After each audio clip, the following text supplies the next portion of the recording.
एक राजा था। वह बहुत ही न्यायप्रिय, प्रजा को प्रेम करने वाला एवं धार्मिक स्वभाव का था। वह प्रायः अपने इष्ट देव की बड़ी श्रद्धा भाव से पूजा पाठ किया करता और उनकी कथा सुनता। भक्ति के प्रभाव से राजा का मन बहुत साफ था। राजा अपनी प्रजा को सुखी रखने के लिए अपनी ओर से पूरा प्रयास करता। एक दिन इष्ट देव ने प्रसन्न होकर उसे दर्शन दिए तथा कहा, राजन, हम आपकी भक्ति व कर्म से बहुत प्रसन्न हैं। बताओ, तुम्हारी क्या इच्छा है, हम उसे अवश्य पूरा करेंगे।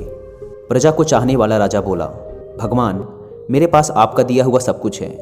आपकी कृपा से राज्य में सब प्रकार की सुख शांति है। राजा अपनी प्रजा से बड़ा प्रेम करता था।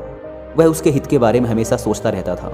इसलिए वह कुछ सोचकर बोला, फिर भी मेरी एक इच्छा है कि जैसे आपने मुझे दर्शन देकर धन्य किया, वैसे ही मेरी सारी प्रजा को भी दर्शन दीजिए। यह तो संभव नहीं है, भगवान ने राजा को समझाया।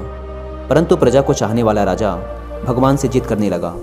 आखिर भगवान को अपने साधक के सामने झुकना पड़ा और वे बोले, ठीक है, कल अपनी सारी प्रजा को उस पहाड़ी के पास लाना। मैं पहाड़ी के ऊपर से दर्शन दूंगा। राजा अत्यंत प्रसन्न हुआ और भगवान को धन्यवाद दिया।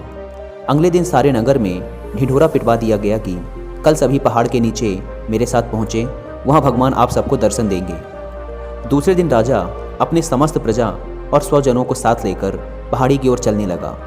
चलते चलते रास्ते में एक स्थान पर तांबे के सिक्कों का पहाड़ दिखा। प्रजा में से कुछ एक उस ओर भागने लगे। तभी ज्ञानी राजा ने सबको सतर्क किया कि कोई उस ओर ध्यान ना दे, क्योंकि तुम सब भगवान से मिलने जा रहे हो। इस तांबे के सिक्के के पीछे अपने भाग्य को लात मत मारो। परंतु लोभ लालच में बसीभूत कुछ एक प्रजा तांबे के सिक्कों वाली पहाड़ी की ओर भाग गई और सिक्कों की गठरी बनाकर अपने घर की ओर चलने लगे।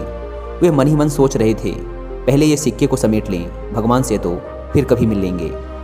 राजा खिन्न मन से आगे बढ़े। कुछ दूर चलने पर चांदी के सिक्कों का चमकता पहाड़ दिखाई दिया। इस बार भी बचे हुए प्रजा में से कुछ लोग उस ओर भागने लगे और चांदी के सिक्कों की गठरी बनाकर अपने घर की ओर चलने लगे।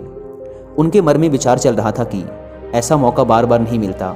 चांदी के इतने सारे सिक्के फिर मिले ना मिले, भगवान तो फिर कभी मिल जाएंगे। इसी प्रकार कुछ दूर और चलने पर सोने के सिक्कों का पहाड़ नजर आया। अब तो प्रजाजनों में बचे हुए सारे लोग तथा राजा के स्वजन भी उस ओर भागने लगे। वे भी दूसरों की तरह सिक्कों की गठरी लाद कर अपने अपने घरों की ओर चल दिए। अब तो केवल राजा और रानी ही शेष रह गए थे। राजा रानी से कहने लगे, देखो कितने लोभी हैं ये लोग, भगवान से मिलने का महत्व नहीं जानते हैं।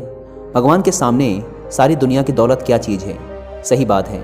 रानी ने राजा की बात का समर्थन किया और वह आगे बढ़ने लगे। कुछ दूर चलने पर राजा और रानी ने देखा कि सप्तरंगी आभा बिखेरता हीरों का पहाड़ है। अब तो रानी से रहा नहीं गया। हीरों के आकर्षण से वह भी दौड़ पड़ी और हीरों की गठरी बनाने लगी। फिर भी उसका मन नहीं भरा तो साड़ी के पल्लू में भी बांधने लगी। वजन के कारण रानी के वस्त्र देह से अलग हो गए, परंतु हीरों की लालच अभी भी नहीं मिटी। यह देख राजा को अत्यंत ग्लानि और विरक्ति हुई।